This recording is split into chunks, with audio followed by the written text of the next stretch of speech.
US President Joe Biden is meeting with the American negotiating team who've been taking part in the Gaza ceasefire talks. He called the meeting after the body of a US-Israeli citizen was recovered along with 5 others in southern Gaza on Saturday. President Biden spoke to the media before going into that meeting. And so checking on following up on what's happening in Israel, and then I'll be off to Pittsburgh. Are you planning to present a final hostage deal for both sides this week? We're very close to that. What makes you think that this deal will be successful in a way that the other deals were not?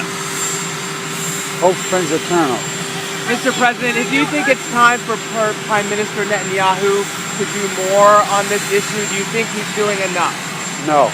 Mr. President, what is your reaction to the demonstrations across Israel? What is your reaction to the demonstrations? I'm going to get the detail when I walk in, and I'll talk to you after that, okay? Thank you. Last best chance for a deal, Mr. President. Do you have a message for the hostages' families, sir? Yes, I've spoken to the American hostage. I spoke to his mom and dad, and we're not giving up. We're going to continue to push as hard as we can. Thank you. I speak to our White House correspondent, Kimberly Halkett. So Joe Biden, Kimberly, couldn't have been clearer. He doesn't think Netanyahu's doing enough. What do we anticipate from this meeting?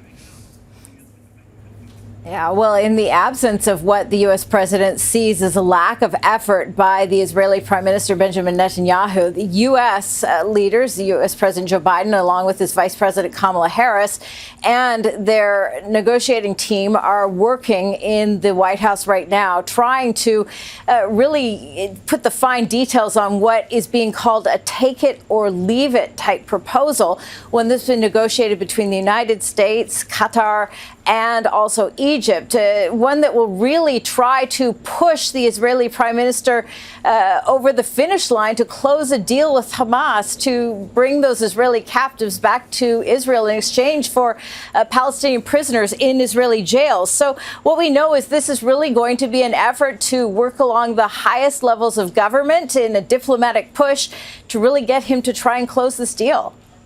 Now, Kimberly, how important is it for Biden and Harris to control the narrative and to reach something that resembles a conclusion to all of this ahead of the November election there? Well, for Kamala Harris, this is critical because this is really becoming an attack line for her political opponents, Republican and former President Donald Trump.